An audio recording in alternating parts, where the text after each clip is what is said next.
Beyond the surf zone of Baja California rises a young volcanic rock from the depths of 12,000 feet. Guadalupe Island. This oceanic oasis is home to great white sharks, fur seals, and elephant seals.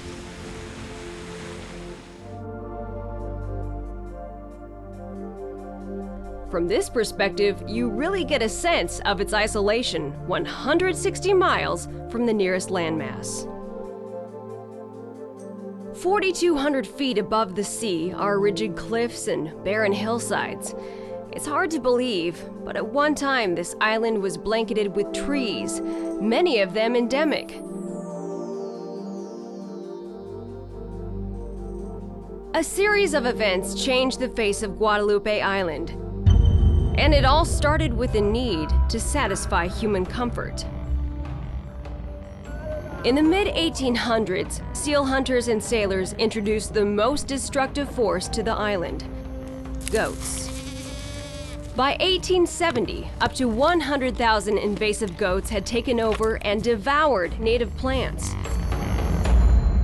It didn't take long before a lush forest vanished. Thanks to the recent goat removal project, conservation groups are getting the upper hand, restoring native plants. One day, this small grove of trees will return to a proper forest.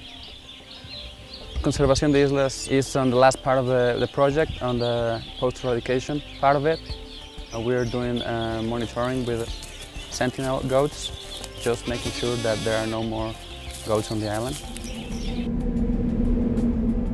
The Mexican government named Guadalupe Island a biosphere reserve in 2005. CONAMP, the National Commission of Protected Natural Areas, the Mexican Navy, and the island's fishing cooperative are working together to restore this stripped island. Landing here on this isolated island, Guadalupe, is no easy task. The runway is about 3,000 feet long, but it's cluttered with obstacles like little craters and giant rocks. And as you can see, others before us haven't been so lucky. It's a harsh environment, and the only welcome wagon comes on a dirt road. Fishermen stay here at Campo Tepeyac 10 months out of the year. They'll drive 2 hours on this winding path to supply their camp with a week's worth of drinking water. Well, it's very wonderful because you live with nature. We do a lot of fishing, and most of the time working abalone and lobster, and it's a natural life here. Local fisherman Luis Pedrin says the way they harvest lobster and abalone is important for the sustainability of their product. They took a break from fishing to guide us in a skiff around the island. So the last bit of magma that came out of the volcano Guadalupe Island ends up right here. This is what we would call a plug. What's interesting about this rock formation right here is that because the goats couldn't get to it, the indigenous plants are still there. This island is Grand Central Station for wildlife. You have belching fur seals and leaping bottlenose dolphins. In the early 1900s, limitless hunting brought fur and elephant seals to near extinction. Perhaps the only thing that saved some was the fact that they could hide and maneuver in rocks and volcanic caves. Today, their populations are recovering, but the Guadalupe fur seal is still considered the rarest of all fur seal species. At one time, the northern elephant seal was considered extinct, but as you can see here, they're thriving. Who needs Match.com when you have an elephant seal harem right behind you? Look, one male to about 25 females. Way to go. You'll find elephant seals breeding in December. Paying attention to the size of the male, you'll notice the biggest one rules the roost. The few sandy beaches on Guadalupe Island are littered with chunks of fur in the summer. They've just finished molting. They're lounging around, not out of laziness, but to conserve body heat.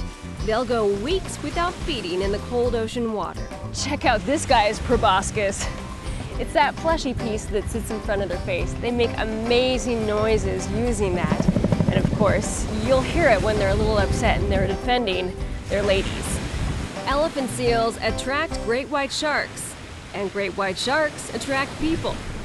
Mauricio Hoyas is a great white shark researcher from CICIMAR, a marine institute in Mexico. He tags and tracks these sharks. First, we have to attract the shark, and we are using tuna heads. So I need the shark really close to the boat, and I always want to take the biopsy from the dorsal because they have a lot of muscle in that part, and I won't hurt the shark in that way. Mauricio shares his science with visiting dive boats. Horizon Charters is a dive operation that travels from San Diego to Guadalupe to put divers in a cage with great white sharks. I wish we had more of our type of diving on Shark Week. It would be, I think it would make people understand sharks more instead of just fearing them more and more and more. Okay, they don't market the clear water we have here at Guadalupe, 200-foot visibility. You can see the sharks from all around. I'm speechless. You just don't know it until you try it. I really expected them to be really erratic, but they are so gentle and graceful down there. Quite an experience. And you just get a connection with these guys, and yeah, it just feels like they're family members. Now, I realize they're not, they're wild animals. I was half expecting to come away with a near-death experience because of what you typically see in the media. Sharks bashing cages, thrashing uncontrollably, jaws, blood, and more jaws. Well, what's scarier than this is the lack of law enforcement protecting sharks from poaching. I would like to do some kind of management program for the white sharks here. And if it is possible, I would like to be here most of the time, taking care of these animals, because it's really easy to get a white shark. In one day, you can get 5 of them. Remove the jaw and go from here, and nobody's here. It's a big trophy for trophy hunters. While Mauricio is collecting data that will ultimately help the endangered great white shark, nonprofit conservation organizations like Wild Coast are in a race to educate people worldwide. This whole myth that the shark is a monster that eats humans, it's really not true. It's on the contrary. We are the monsters eating sharks. Tens of millions of sharks are killed every year, many for a delicacy called shark fin soup. The people in Asia love that soup, and they pay up to $200 for each kilo of fins.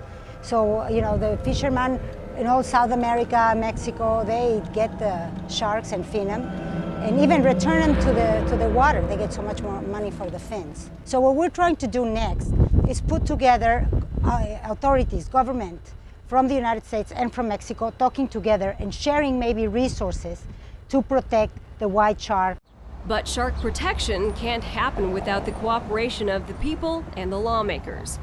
San Diego Assemblyman Nathan Fletcher is concerned that current laws aimed at protecting sharks aren't enough. It's not on the forefront of most people's minds, but it is an important issue.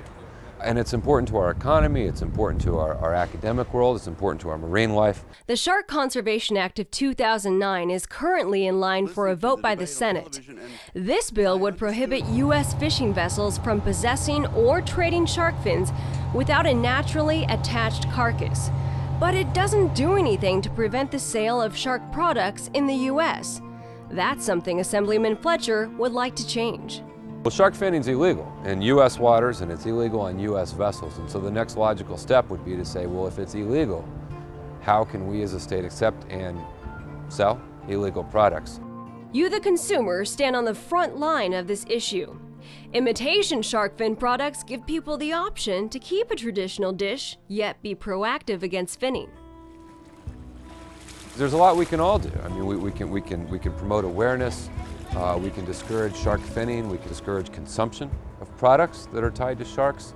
You know, there's something for each and every American, every Californian to do to help the health of the ocean.